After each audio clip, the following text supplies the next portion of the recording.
Baik, assalamualaikum warahmatullahi wabarakatuh.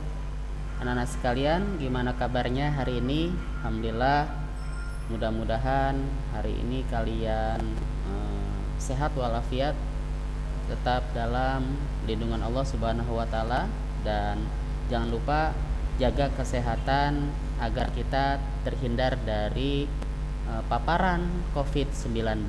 Nah, anak-anak sekalian, materi sejarah kebudayaan Islam kita yang pertama di kelas 9 ini adalah, ya, bisa kalian lihat di LKS kalian juga mungkin ada. Bagi yang sudah memiliki LKS silahkan dibuka di bab 1. Kita akan bahas hari ini proses masuknya Islam di Indonesia, ya. Kemudian apa saja, ya, penyebabnya, kemudian apa bukti-buktinya, ya. Ya, bisa kita lihat di layar, ya. Proses masuknya Islam di Indonesia ini memiliki banyak bukti-bukti, ya.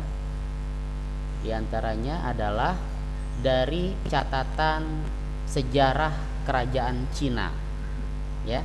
Nah, anak-anak sekalian, ada beberapa teori yang membuktikan bahwa Islam ini sudah sampai pada saat itu namanya Nusantara, ya, belum Indonesia, ya. Proses masuknya ini melalui jalur perdagangan, ya. Sebagaimana kita ketahui bahwa Nusantara saat itu adalah sebuah kepulauan yang kaya akan sumber alam, ya, terutama yang banyak diminati oleh para pedagang mancanegara, termasuk dari wilayah Timur Tengah, ya. Ada Pakistan, ya, dari India, kemudian dari Arab, dari Gujarat, ya, bahkan negara-negara Asia lainnya, ya, yang tertarik dengan kondisi geografis Indonesia, ya, yang kemudian menjadi wilayah jalur perdagangan, ya. Sebagaimana kita ketahui bahwa Indonesia kaya akan rempah-rempah. Nah, dari sinilah kemudian, ya, para pedagang dari Gujarat dan Arab, ya, ini memanfaatkan momen ini untuk menyebarluaskan ajaran Islam, ya. Ajaran Islam yang saat itu dikuasai masa kekhalifahannya Salahuddin Al-Ayyubi, ya. Nah, berkenaan dengan Salahuddin Al-Ayyubi, maka pemerintahan atau kekhalifahan Islam di Timur Tengah yang berpusat saat itu sudah memasuki Mesir, ya. Ini memerintahkan kepada para ulamanya, baik dari Irak, dari Saudi, dari Yaman, dari Palestina, ya. Kemudian yang terdekat dengan kita adalah dari Gujarat, ya. Ini untuk menyebarluaskan Islam ini ke wilayah Nusantara atau wilayah Asia Timur saat itu. Nah, beberapa hal yang membuktikan bahwa Islam itu masuk ke Indonesia adalah ini pada abad ke-674 Masehi atau abad ke-7, ya. Ini menurut catatan sejarah kerajaan Cina, ya. Nah, apa yang membuktikan itu, ya? Orang-orang Cina menyebut kerajaan-kerajaan yang sudah ada, ya, di Nusantara itu adalah kerajaan Sriwijaya, ya, dan Majapahit. Nah, orang Cina menyebut ini dengan istilah Jabai, ya. Jabai itu adalah nama sebutan yang dipanggil, ya, oleh orang-orang Cina untuk kerajaan Sriwijaya, karena saat itu sudah ada terlebih dahulu sebelum Islam sampai di Nusantara. Ini yang pertama. Jadi mereka memiliki catatan sejarah adanya kerajaan Jabai di wilayah Nusantara. Nah, bukti kedua dari masuknya Islam ke wilayah Indonesia sekarang ini, ya, kalau dulu waktu saat itu namanya Nusantara, ini dari berita Chow Kupei, ya, ini di tahun ke 1178 Masehi, ya, tahun 1178 Masehi, atau dikenal dengan sekitar abad ke-11-an, ya, menurut berita Chow Kupei. Nah, yang ketiga, ya, bukti yang ketiga ini dari berita Jepang, ya. Jepang mencatat masuknya Islam ke wilayah Nusantara itu sekitar tahun 784 Masehi. Nah, ini yang kemudian, ya, Jepang dan kerajaan Cina ini bersepakat bahwa Islam itu mulai masuk ke Indonesia di abad ke-7. Nah, sementara dari berita Chow Kupei itu abad ke-11. Nah, nanti ada lagi teori yang ketiga, ya. Teori yang ketiga itu teorinya yang disampaikan oleh Jepang, ya, yaitu dari berita Ibnu Batutah, ya. Ibnu Batutah mencatat, ya, di abad ke-13 Masehi ini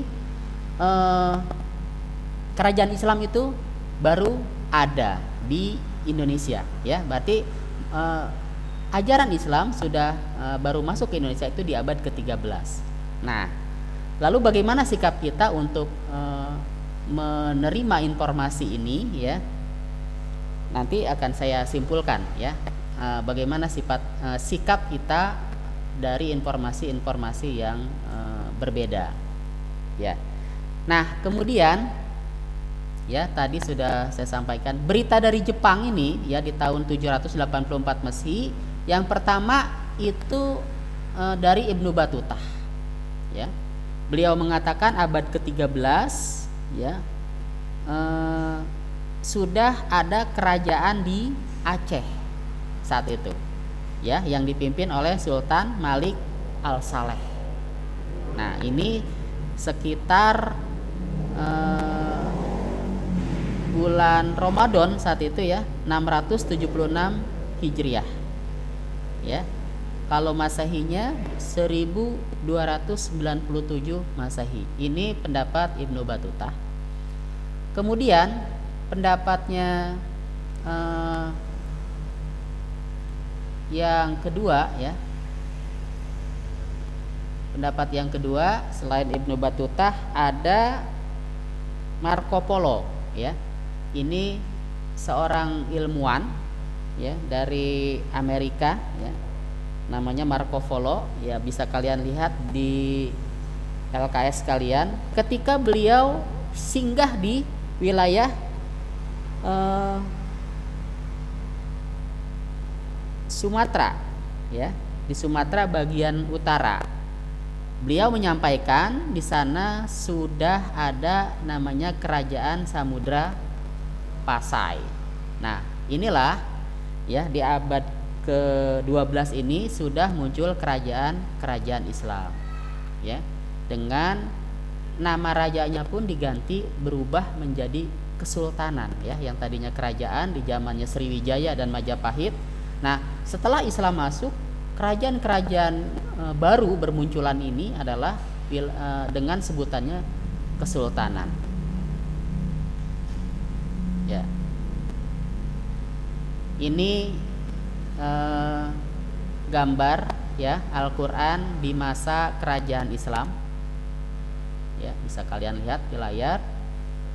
Kemudian apa saja nih peninggalan-peninggalan di masa kerajaan Islam dan bukti-bukti yang menguatkan tentang penemuan para ilmuwan terhadap masuknya Islam ke wilayah Nusantara yang sering kita dengar, ya, dan ini sering juga mungkin kalian yang dari MI sudah pernah mendapatkan informasi ini tentang adanya ditemukannya makam ya dengan tulisan Fatimah binti Maimun. Nah, ini gerbangnya.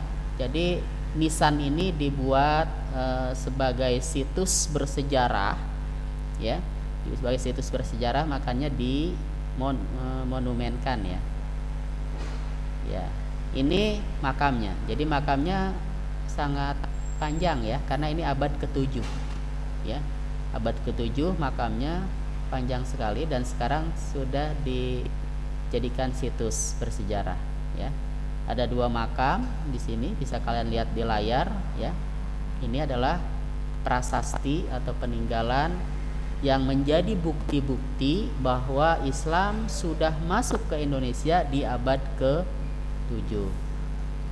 Nah, kemudian simpulannya adalah yang pertama, Islam ya awal masuk ke Indonesia itu pada abad ke-7.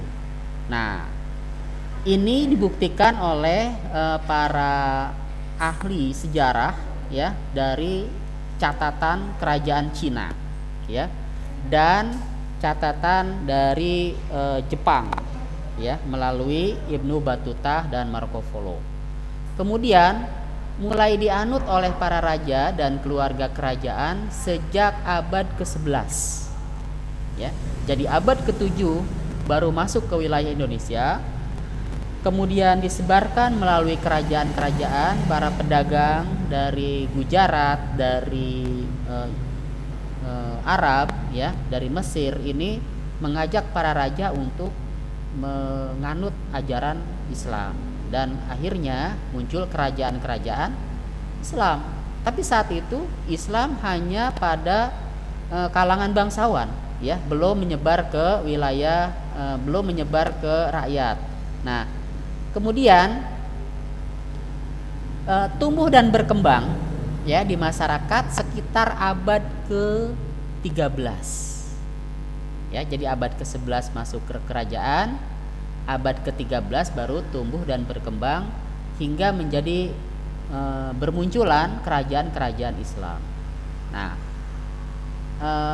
hal demikian ya dibuktikan dengan beberapa peninggalan ya atau prasasti seperti makam, kemudian kerajaan-kerajaan Islam yang ada di Nusantara hingga saat ini masih ada dengan istilah kesultanan ya, namanya seperti Sultan yang di Jogja ya, Hamengkubuwono ya, ini adalah bukti peninggalan kerajaan Islam.